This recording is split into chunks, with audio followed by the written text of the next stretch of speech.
सत श्री अकाल, मैं ਤੁਹਾਡੇ ਨਾਲ ਸੁਖਿਆ ਵਰਮਾ ਤੇ ਅੱਜ ਦੇ ਬੁਲੇਟਿਨ ਦੀ ਸ਼ੁਰੂਆਤ ਕਰਦੇ ਹਾਂ ਇਹਨਾਂ ਹੈਡਲਾਈਨਸ ਦੇ ਨਾਲ। ਸ਼੍ਰੋਮਣੀ ਅਕਾਲੀ ਦਲ ਵੱਲੋਂ ਚੋਣ ਪ੍ਰਚਾਰ ਤੇਜ਼। ਸਾਬਕਾ ਉਪ ਮੁੱਖ ਮੰਤਰੀ ਸੁਖਬੀਰ ਬਾਦਲ ਵੱਲੋਂ ਚੋਣ ਰੈਲੀਆਂ ਦਾ ਸਿਲਸਿਲਾ ਤੇਜ਼। ਸਰਕਾਰ ਦੇ ਨਿਸ਼ਾਨੇ ਨੂੰ ਕੀਤਾ ਕਿਸੇ ਇੱਕ ਵਿਕਾਸ ਕਾਰਜ ਦਾ ਨਾਮ ਦੱਸਣ ਨਹੀਂ ਸਿਰੇ ਚੜਿਆ। ਟਕਸਾਲੀਆਂ ਤੇ ਆਪ ਦਰਮਿਆਨ ਗੱਠਜੋੜ। ਆਪ ਵੱਲੋਂ ਰੈਲੀਆਂ ਸਾਰੀਆਂ ਸੀਟਾਂ ਦੇ ਉਮੀਦਵਾਰਾਂ ਦੇ ਨਾਮ ਫਾਈਨਲ। ਜਲੰਧਰ ਤੋਂ ਸਾਬਕਾ ਜਸਟਿਸ ਦੋਰਾ ਸਿੰਘ ਹੋ ਸਕਦੇ ਨੇ ਉਮੀਦਵਾਰ। परमिंदर सिंह ढींडसा हो सकते हैं अकाली दल बादल के संगरूर तो उम्मीदवार। ढींडसा ने कहा भावें वो चोण लड़न के इच्छुक नहीं पर फिर भी जे पार्टी ने कहा तो चुक लैणगे तकड़ी वाला झंडा। गन्ना उत्पादक किसानों की बकाया राशि रिलीज कराने की मांग को लैके मरण वरते बैठे किसान को पुलिस ने जबरी चुकिया। कराया हस्पताल में भर्ती। आम आदमी पार्टी ने की किसानों की हमायत। हरपाल चीमा ने कहा मुख्यमंत्री को मिल चुकणगे मसला। श्री अनंदपुर साहिब विच होले महल्ले का उत्साह पूरे जोबन ते लखां की गिनती विच श्रद्धालुओं ने मेले विच कीती शमूलीयत। अमृतसर विच भी श्री अकाल तख्त साहिब तो खालसाई चाहो चलाल नाल कढिया गया नगर कीर्तन। ते हुण खबरां विस्तार दे नाल। श्रोमणी अकाली दल ਵੱਲੋਂ पार्टी वर्करां विच जोश भरन ਅਤੇ पंजाब ਦੀ मौजूदा सरकार ਦੀਆਂ नाकामियां ਨੂੰ आम जनता तक पहुंचने ਲਈ लगातार वर्कर मीटिंगां कीतियां जा रਹੀਆਂ ਨੇ। इसे कड़ी तहत ਅੱਜ पंजाब ਦੇ ਸਾਬਕਾ डिप्टी मुख मंत्री ਅਤੇ अकाली दल ਦੇ ਪ੍ਰਧਾਨ ਸੁਖਬੀਰ ਬਾਦਲ ਸੰਗਰੂਰ ਦੇ ਹਲਕਾ ਧੂਰੀ ਵਿਖੇ ਪਹੁੰਚੇ। इस दौरान सुखबीर बादल ने कांग्रेस सरकार ते वर्दियां किया कि कैप्टन साहब एक गल दस देण कि उन्होंने पिछले 2 साल विच की विकास किया है। सुखबीर बादल ने जानकारी दिंदियां दस्सिया कि वो पिछले 2 महीनों विच करीब 2 लाख वर्करां नाल मुलाकात कर चुके ने ਅਤੇ ਉਹਨਾਂ ਨਾਲ ਫੋਟੋਆਂ ਵੀ ਖਿਚਵਾ ਚੁੱਕੇ ਨੇ। ਅਕਾਲੀ ਦਲ ਪ੍ਰਧਾਨ ਨੇ ਕਿਹਾ ਕਿ ਯੂਥ ਵਰਗ ਦਾ ਝੁਕਾਅ ਅਕਾਲੀ ਦਲ ਵੱਲ ਵਧਿਆ ਹੈ ਅਤੇ ਪੰਜਾਬ ਦੀ ਜਨਤਾ ਕਾਂਗਰਸ ਸਰਕਾਰ ਤੋਂ ਹੁਣ ਬਦਲਾ ਲੈਣਾ ਚਾਹੁੰਦੀ ਹੈ। ਲੋਕ ਸਭਾ ਚੋਣਾਂ ਦੀ ਗੱਲ ਕਰਦਿਆਂ ਸੁਖਬੀਰ ਬਾਦਲ ਨੇ ਕਿਹਾ ਕਿ ਉਹਨਾਂ ਦੀ ਪਾਰਟੀ ਦਾ ਚੋਣ ਮੈਨੀਫੈਸਟੋ ਕਿਸਾਨੀ ਤੇ ਕੇਂਦਰਿਤ ਹੋਵੇਗਾ। ਤੁਹਾਡੇ ਸਾਹਮਣੇ ਵਰਕਰਾਂ ਜੋਸ਼ ਹੈ। 13 ਦੀਆਂ 13 ਜਿੱਤ ਕੇ ਦੇਵਾਂਗੇ। ਸ਼੍ਰੋਮਣੀ ਅਕਾਲੀ ਸਭ ਤੋਂ ਨਿਕੰਮਾ ਮੁੱਖ ਮੰਤਰੀ, ਸਭ ਤੋਂ ਨਿਖੇਧ ਮੁੱਖ ਮੰਤਰੀ ਕੈਪਟਨ ਅਮਰਿੰਦਰ ਸਿੰਘ ਹੈ। ਪੰਜਾਬ ਦੀ ਜਨਤਾ ਨਾਲ ਉਹਨੇ ਧੋਖਾ ਕੀਤਾ, ਪਾਪ ਕੀਤਾ, ਝੂਠੀਆਂ ਸਹੁੰਆਂ ਖਾਧੀਆਂ। ਪੰਜਾਬ ਦੀ ਜਨਤਾ ਨੂੰ ਦੇਣਾ ਕੀ ਸੀ, ਸਾਰਾ ਕੁਝ ਹੀ ਖੋਹ ਲਿਆ, ਸਾਰਾ ਕੁਝ ਬੰਦ ਕਰ ਦਿੱਤਾ ਤੇ ਜਨਤਾ ਵਿੱਚ ਬਹੁਤ ਜ਼ਿਆਦਾ ਰੋਸ ਹੈ, ਗੁੱਸਾ ਹੈ। ਇਹ ਹੰਕਾਰੀ ਰਾਜੇ ਨੂੰ ਰਾਜ ਤੋਂ ਲਾਉਣ ਦਾ ਗੁੱਸਾ। ਆਪ ਨੂੰ ਕਿਸ ਤਰ੍ਹਾਂ ਦੇਖਦੇ ਹੋ? ਆਪ ਦੀ ਜ਼ਬਾਨ ਜ਼ਬਤ ਤੁਸੀਂ ਮੈਂ ਉਹੀ ਕਹਿਣਾ ਕਿ ਗੁਟਕਾ ਸਾਹਿਬ ਦੀ ਸਹੁੰ ਕੀ ਖਾਧੀ ਸੀ 1 ਮਹੀਨੇ 'ਚ।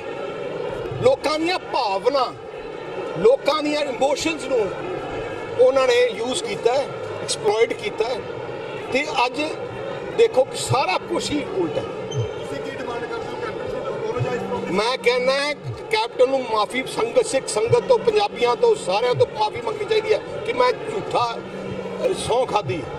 ਮੈਂ ਤਾਂ ਮਾਫੀ, ਮੈਂ ਕਹਿੰਦਾ ਪ੍ਰਮਾਤਮਾ ਤੋਂ, ਆਪਾਂ ਤੋਂ ਸੰਗਤ ਕੀ ਪ੍ਰਮਾਤਮਾ ਤੋਂ ਮਾਫੀ ਮੰਗਣੀ ਚਾਹੀਦੀ ਹੈ। आम आदमी पार्टी किसी भी सियासी पार्टी नाल रल के चोण नहीं लड़ेगी। आपने पंजाब दियां 13 लोक सभा सीटां तो अपने उम्मीदवार फाइनल कर लए ने। पार्टी ने उम्मीदवारां दी सूची तैयार कर ली है अते अगले हफ्ते उम्मीदवारां दा ऐलान संभव है। आप दी कोर कमेटी वालों उम्मीदवारां दी सूची तैयार कर ली है जिस ते पार्टी दी कौमी सियासी मामलों की कमेटी ने मोहर लाउणी है। मन्निया जा रहा है कि इस बार पार्टी बाहरी सियासी नेतावां दी थां पार्टी दे आगुआं नूं ही टिकटां दे रही है। सूत्रां दे अनुसार कोर कमेटी वालों बाकी रहंदे 8 उम्मीदवारां दी तैयार कीती सूची विच लोक सभा हलका पटियाला तो पार्टी दे जनरल सकत्तर ते साबका फौजी विंग दे साबका प्रधान कर्नल भलिंदर सिंह, मुलाजम आगू हरी सिंह टोड़ा, ट्रेडर सैल दे प्रधान नीना मित्तल ਅਤੇ ਜ਼ਿਲ੍ਹਾ ਪ੍ਰਧਾਨ ਚੇਤਨ ਸਿੰਘ ਜੋੜੇ ਮਾਜਰਾ ਵਿੱਚੋਂ ਕਿਸੇ ਇੱਕ ਨੂੰ ਉਮੀਦਵਾਰ ਬਣਾਉਣ ਦੀ ਸੰਭਾਵਨਾ ਹੈ। ਪਟਿਆਲਾ ਹਲਕੇ ਤੋਂ ਪਾਰਟੀ ਚੋਂ ਮੁਅੱਤਲ ਕੀਤੇ ਸੰਸਦ ਮੈਂਬਰ ਡਾਕਟਰ ਧਰਮਵੀਰ ਗਾਂਧੀ ਪੰਜਾਬ ਜਮਹੂਰੀ ਗੱਠਜੋੜ ਵੱਲੋਂ ਚੋਣ ਲੜ ਰਹੇ ਨੇ। ਇਸੇ ਤਰ੍ਹਾਂ ਰਾਖਵੇਂ ਹਲਕਾ ਫਤਿਹਗੜ੍ਹ ਤੋਂ ਮੌਜੂਦਾ ਸੰਸਦ ਮੈਂਬਰ ਹਰਿੰਦਰ ਸਿੰਘ ਖਾਲਸਾ ਨੂੰ ਆਪ ਤੋਂ ਮੁਅੱਤਲ ਕੀਤੇ ਹੋਣ ਕਰਕੇ ਨਵਾਂ ਚਿਹਰਾ ਲੋੜੀਂਦਾ ਸੀ। इसलिए इत्थों पार्टी दे आगू बलजिंदर सिंह चौंदा ने महिला विंग दी आगू सुखविंदर कौर विचों किसी एक दे उम्मीदवार बनन दे आसार हन।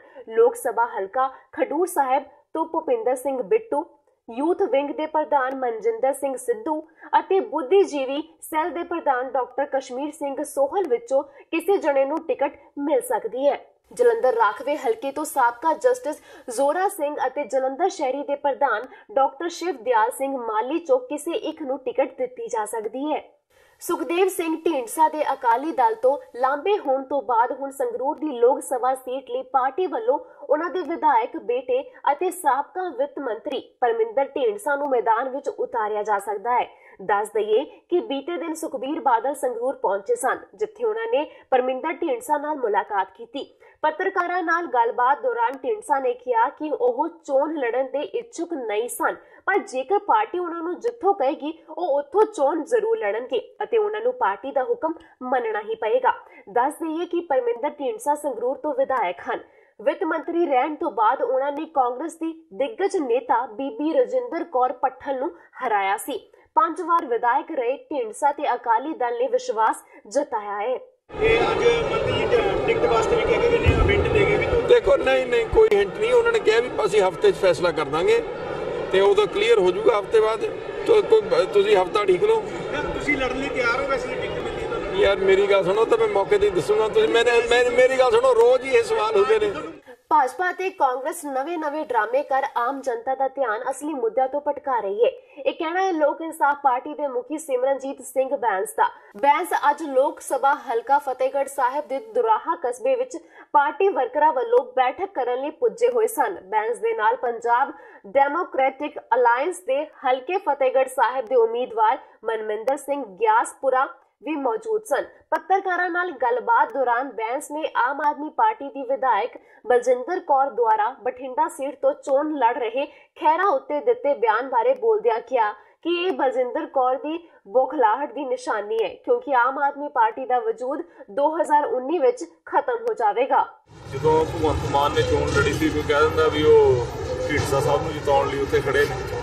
ਸੋ ਬੇਸਲੈਸ ਗੱਲਾਂ, ਬਿਨਾਂ ਸਿਰ ਪੈਰ ਤੋਂ ਗੱਲਾਂ ਜਿਹੜੀਆਂ ਆਮ ਆਦਮੀ ਪਾਰਟੀ ਅੱਜ ਕਰ ਰਹੀ ਹੈ, ਉਹੀ ਭਗਵੰਤ ਮਾਨ ਕਦੇ ਬਸਪਾ ਦੇ ਨਾਲ ਸਮਝੌਤੇ ਦੀਆਂ ਗੱਲਾਂ ਕਰਦੇ ਸੀ, ਜਦ ਕਿ ਬਸਪਾ ਪੰਜਾਬ ਡੈਮੋਕ੍ਰੈਟਿਕ ਅਲਾਇੰਸ ਦੇ ਵਿੱਚ ਆ। ਫਿਰ ਉਹ ਟਕਸਾਲੀਆਂ ਦੇ ਨਾਲ ਉਹਨਾਂ ਦੇ ਨੇਤਾ ਅਰਵਿੰਦ ਕੇਜਰੀਵਾਲ ਕਾਂਗਰਸ ਪਾਰਟੀ ਦੇ ਸਾਹਮਣੇ ਲੇਟ ਕੇ ਰੀਂਗ ਕੇ ਅਲਾਇੰਸ ਦੀਆਂ ਗੱਲਾਂ ਕਰਦੇ। ਅੱਜ ਜਿਹੜੀ ਗੱਲ ਮੈਡਮ ਨੇ ਕੀਤੀ, MLA ਨੇ, ਸੋ ਇਹ ਬਿਨਾਂ ਸਿਰ ਪੈਰ ਤੋਂ ਹੈਗੀ ਆ, ਬੁਖਲਾਹਟ ਆ।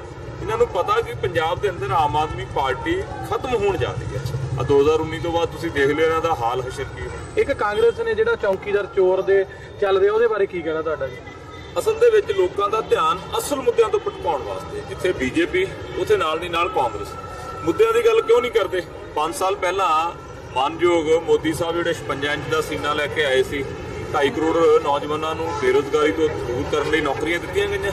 ਸਵਾਮੀਨਾਥਨ ਕਮਿਸ਼ਨ ਦੀ ਰਿਪੋਰਟ ਸਿਫਾਰਸ਼ਾਂ ਲਾਗੂ ਹੋ ਗਈਆਂ। ਕਾਂਗਰਸ ਪਾਰਟੀ ਇਹ ਸਵਾਲ ਕਿਉਂ ਨਹੀਂ ਕਰਦੀ? ਕਿਉਂਕਿ ਕਾਂਗਰਸ ਪਾਰਟੀ ਜਿਹੜੇ ਸੂਬਿਆਂ ਦੇ ਵਿੱਚ ਖੁਦ ਹਕੂਮਤ ਕਰਦੀ ਆ, ਉੱਥੇ ਉਹਨੇ ਵੀ ਚੌਕੀਦਾਰ ਕਹਿ ਕੇ ਤੇ ਚੋਰਾਂ ਵਾਲਾ ਰੋਲ ਅਦਾ ਕੀਤਾ। ਇਹ ਮੋਦੀ ਚੌਕੀਦਾਰ ਦਾ ਰੌਲਾ ਪਾ ਕੇ ਤੇ ਅੰਦਰ ਖਾਤੇ ਲਾਸ਼ਾਂ ਦੇ ਉੱਤੇ ਖੜ ਕੇ ਦੇਸ਼ ਦੇ ਰਾਜਨੀਤਿਕ ਦ੍ਰਿਸ਼ ਨੂੰ ਬਦਲਣ ਦਾ ਯਤਨ ਕਰਦੇ ਆ, ਤੇ ਕਾਂਗਰਸ ਵੀ। ਸੋ ਇਹ ਕਾਂਗਰਸ ਤੇ BJP ਦੇਸ਼ ਦੇ ਅੰਦਰ ਲੋਕਾਂ ਦਾ ਧਿਆਨ ਅਸਲ ਮੁੱਦਿਆਂ ਤੋਂ ਪਰੇ ਕਰਕੇ ਇਹ ਨਵੇਂ ਡਰਾਮੇਬਾਜ਼ੀ ਤੇ ਉਤਰੇ। ਧੂਰੀ 'ਚ ਬੀਤੇ ਸੋਮਵਾਰ ਤੋਂ ਅਣਮਿੱਥੇ ਸਮੇਂ ਲਈ ਭੁੱਖ ਹੜਤਾਲ ਤੇ ਬੈਠੇ ਗੰਨਾ ਉਤਪਾਦਕ ਕਿਸਾਨ ਨੂੰ ਅੱਜ ਪੁਲਿਸ ਵੱਲੋਂ ਕਥਿਤ ਤੌਰ ਤੇ ਜ਼ਬਰਦਸਤੀ ਸਿਵਲ ਹਸਪਤਾਲ ਭਰਤੀ ਕਰਵਾਇਆ ਗਿਆ। ਗੰਨਾ ਉਤਪਾਦਕ ਕਿਸਾਨ ਸਥਾਨਕ ਖੰਡ ਮਿੱਲ ਵਿਰੁੱਧ 2 ਵੱਖੋ ਵੱਖਰੇ ਸਥਾਨਾਂ ਉੱਤੇ ਪ੍ਰਦਰਸ਼ਨ ਕਰ ਰਹੇ ਹਨ। ਉਹਨਾਂ ਦਾ ਇੱਕ ਪ੍ਰਦਰਸ਼ਨ ਸਥਾਨਕ ਖੰਡ ਮਿੱਲ ਦੇ ਬਾਹਰ ਚੱਲ ਰਿਹਾ ਹੈ ਤੇ ਦੂਜਾ ਧੂਰੀ ਦੇ ਸੰਗਰੂਰ ਲੁਧਿਆਣਾ ਰੋਡ ਉੱਤੇ ਲੱਗਾ ਹੋਇਆ ਹੈ। 70 ਸਾਲਾ ਮਹਿੰਦਰ ਸਿੰਘ ਨੇ 3 ਦਿਨ ਪਹਿਲਾਂ ਖੰਡ ਮਿੱਲ ਦੇ ਬਾਹਰ ਅਣਮਿੱਥੇ ਸਮੇਂ ਲਈ ਭੁੱਖ ਹੜਤਾਲ ਆਰੰਭੀ ਸੀ। ਪੁਲਿਸ ਮੁਤਾਬਿਕ ਹੜਤਾਲੀ ਕਿਸਾਨ ਦੀ ਹਾਲਤ ਠੀਕ ਨਹੀਂ ਸੀ, ਜਿਸ ਕਾਰਨ ਉਹਨਾਂ ਨੂੰ ਹਸਪਤਾਲ ਦਾਖਲ ਕਰਵਾਉਣਾ ਪਿਆ। ਇਸ ਤੋਂ ਪਹਿਲਾਂ ਸ਼ਾਮ ਨੂੰ ਪੁਲਿਸ ਨੇ ਕਿਸਾਨ ਨੂੰ ਚੁੱਕਣ ਦੀ ਕੋਸ਼ਿਸ਼ ਕੀਤੀ ਸੀ, ਪਰ ਕਿਸਾਨਾਂ ਨੇ ਪੁਲਿਸ ਦਾ ਵਿਰੋਧ ਕੀਤਾ ਤੇ ਪੁਲਿਸ ਪਰਤ ਗਈ। ਪਰ ਬਾਅਦ ਵਿੱਚ ਕਿਸਾਨਾਂ ਦੇ ਵਿਰੋਧ ਦੇ ਬਾਵਜੂਦ ਪੁਲਿਸ ਨੇ ਦੂਜੀ ਵਾਰ ਮੁੜ ਕੋਸ਼ਿਸ਼ ਕੀਤੀ ਤੇ ਜ਼ਬਰਦਸਤੀ ਸ਼੍ਰੀ ਮਹਿੰਦਰ ਸਿੰਘ ਨੂੰ ਹਸਪਤਾਲ ਦਾਖਲ ਕਰਵਾਇਆ। ਕਾਹਦੇ ਲਈ ਤੁਸੀਂ ਉਰੇ ਹਾਰ ਪਾ? ਮੈਂ ਗੰਨੇ ਦੀ ਪੇਮੈਂਟ ਬਾਟੀ। ਪਹਿਲਾਂ ਹੋਰ ਬੈਠੇ ਸੀਗੇ? ਹਾਂ, ਹੋਰ ਬੈਠੇ ਸੀ। ਹੁਣ ਚੱਕ ਕੇ ਲੈ ਗਈ ਸਰਕਾਰ। ਤੇ ਹੁਣ ਤੁਸੀਂ? ਅਸੀਂ ਡਰਦਾ ਮਰਨ ਵਾਸਤੇ ਬੈਠੇ ਹਾਂ। ਨਹੀਂ, ਕੀ ਮੰਗ ਕੀ ਹੈ? ਮੰਗ ਪੇਮੈਂਟ ਦੀ। ਤੁਹਾਡੀ ਕਿੰਨੀ ਪੇਮੈਂਟ ਰਹਿੰਦੀ ਹੈ? ਮੇਰੀ ਕੋਈ ਪੇਮੈਂਟ ਨਹੀਂ ਹੈ। ਤੁਸੀਂ ਆਪਣੇ ਸਾਥੀਆਂ ਲਈ? ਹਾਂ, ਸਾਥੀਆਂ ਦੇ, ਕਿਸਾਨਾਂ ਲਈ ਬੈਠਾ। ਦੇਖੋ, 3 ਦਿਨ ਤੋਂ ਲਾ ਕੇ ਅੱਜ ਤੀਸਰਾ ਦਿਨ ਸੀ। ਕਿਸਾਨ ਜਿਹੜਾ ਮਰਨ ਵਾਸਤੇ ਬੈਠੇ ਸੀਗੇ, ਸਰਕਾਰ ਦੀ ਸਮਝ ਨਹੀਂ ਲੱਗਦੀ, ਨਾ ਸਾਨੂੰ ਮਰਨ ਦਿੰਦੀ ਆ ਨਾ ਪੈਸੇ ਦਿੰਦੀ ਆ, ਕਿਉਂਕਿ ਸਾਡੀ ਇੱਕੋ ਹੀ ਮੰਗ ਤੀ ਵੀ ਕਿਸਾਨ ਮਰਦਾ ਇੱਥੇ ਖੁਦਕਸ਼ੀਆਂ ਕਰ ਰਹੇ ਨੇ ਕਿ ਜਿਹੜੀ ਗੰਨੇ ਦੀ ਪੇਮੈਂਟ ਆ ਉਹਨੂੰ ਤੁਸੀਂ ਰਿਲੀਜ਼ ਕਰਾਓ। ਬਣਦਾ ਤਾਂ ਇਹ ਆ ਵੀ ਸ਼ੂਗਰ ਮਿਲ ਤੇ ਪਰਚਾ ਦੇਣ, ਸ਼ੂਗਰ ਮਿਲ ਨੂੰ ਬਾਉਂਡ ਕਰਨ ਕੋਈ ਪੇਮੈਂਟ ਦਿਵਾਉਣ ਲਈ। ਉਹਨਾਂ ਦੇ ਦਬਾਅ ਨਹੀਂ ਪਾ ਰਹੇ, ਮਤਲਬ ਉਲਟਾ ਦਬਾਅ ਜਿਹੜੇ ਧਰਨਾ ਦੇ ਰਹੇ ਆ ਉਹਨਾਂ ਤੇ ਦਬਾਅ ਪਾ ਕੇ ਉਹਨਾਂ ਨੂੰ ਧੱਕੇ ਨਾਲ ਚੱਕ ਕੇ ਲੈ ਗਿਆ ਪੁਲਿਸ। ਅਸੀਂ ਦਾ ਪੂਰਾ ਵਿਰੋਧ ਕਰਦੇ ਆ। ਆਉਣ ਵਾਲੇ ਦਿਨਾਂ 'ਚ ਇਹ ਮੂਵਮੈਂਟ ਹੋਰ ਭਖਣੀਆਂ, ਸਾਥੀ ਇੱਕ ਹੋਰ ਬੈਠ ਗਏ, ਲੰਮੀ ਲਿਸਟਾਂ ਸਾਡੇ ਕੋਲੇ ਆਈ ਚੱਲੂ ਜਿੰਨਾ ਚਿਰ ਪੇਮੈਂਟ ਨਹੀਂ ਦੇਣਗੇ।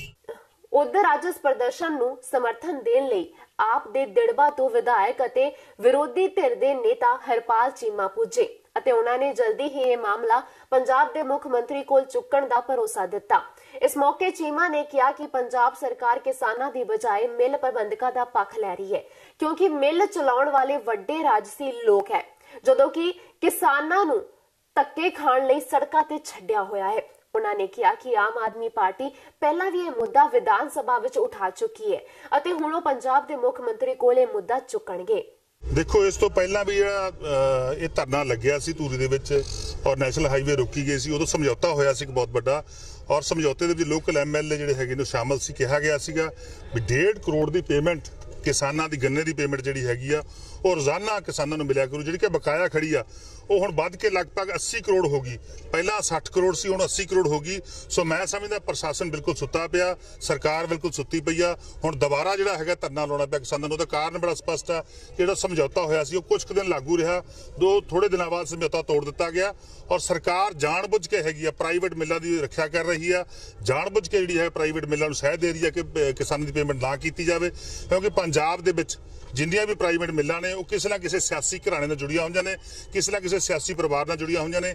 ਇਸੇ ਗੱਲ ਕਰਕੇ ਕਿਸਾਨਾਂ ਦੀ ਜਿਹੜੀ ਜੈਨੂਅਨ ਮੰਗ ਆ, ਜਿਹੜੀ ਕਿ ਬੜੀ ਸਾਫ਼ ਮੰਗ ਆ ਤੇ ਬੜੀ ਠੀਕ ਮੰਗ ਆ, ਉਹਨੂੰ ਲਾਗੂ ਨਹੀਂ ਕਰ ਰਹੀਆਂ। ਆਮ ਆਦਮੀ ਪਾਰਟੀ ਨੇ ਬਿਲਕੁਲ ਸਮਰਥਨ ਕੀਤਾ ਗਾ।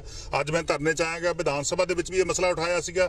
ਇਸ ਤੋਂ ਬਾਅਦ ਮੈਂ ਸੀਐਮ ਸਾਹਿਬ ਨਾਲ ਵੀ ਮਸਲਾ ਉਠਾਊਂਗਾ ਤਾਂ ਕਿ ਕਿਸਾਨਾਂ ਦੀ ਜਿਹੜੀ ਆ ਗੰਨੇ ਦੀ ਅਦਾਇਗੀ ਤੁਰੰਤ ਹੋ ਸਕੇ। ਤੇ ਹੁਣ ਸਮਾਂ ਹੋ ਚੁੱਕਾ ਇੱਕ ਬ੍ਰੇਕ ਦਾ। ਬ੍ਰੇਕ ਤੋਂ ਬਾਅਦ ਖਬਰਾਂ ਦਾ ਸਿਲਸਿਲਾ ਏਦਾਂ ਹੀ ਜਾਰੀ ਰਹੇਗਾ।